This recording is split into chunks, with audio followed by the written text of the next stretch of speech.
Howdy, mates. Good afternoon. Don't mind the thunder in the background. I'm only going to be here just briefly.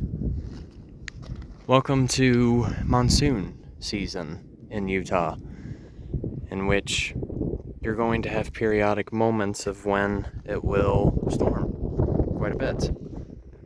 But the particular section of Arches National Park that we're walking through is what is known as Park Avenue, so named after how the landscape looks, which I'll go over in just a moment. Give me a second here.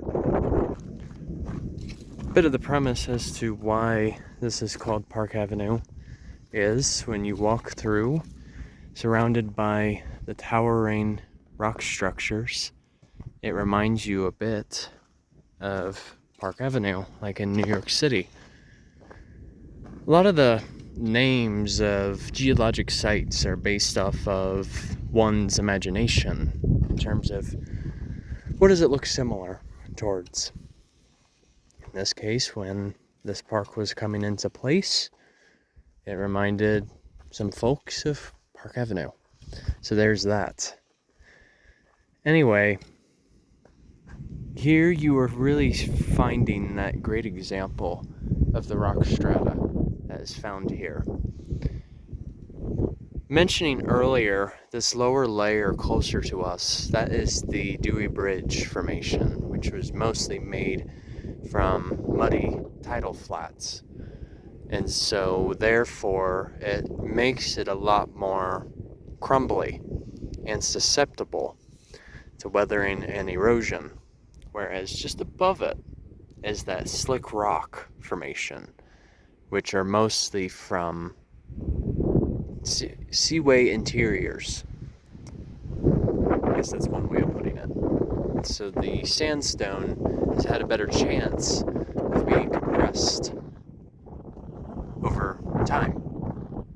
And therefore, it's the type of rock in which the sand grains are very closely glued to one another, in which water actually can sometimes help in that case. And so it's a lot more resistant.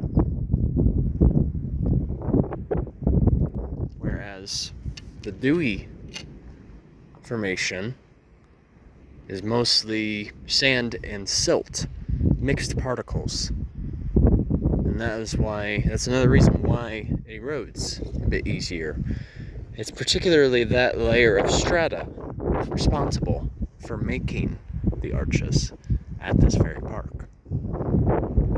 This is too cool. To be back again after a year.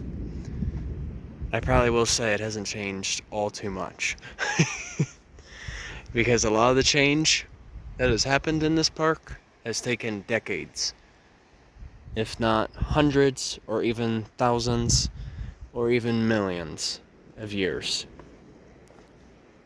That's the thing about geologic change. It takes time to see any results. And eventually, I'm going to cover a bit more on some of the soil and plant life that's found here. But that's going to be saved for separate films in the future. So, alright you guys, have a good one.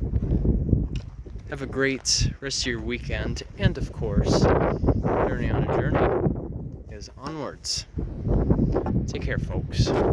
See ya.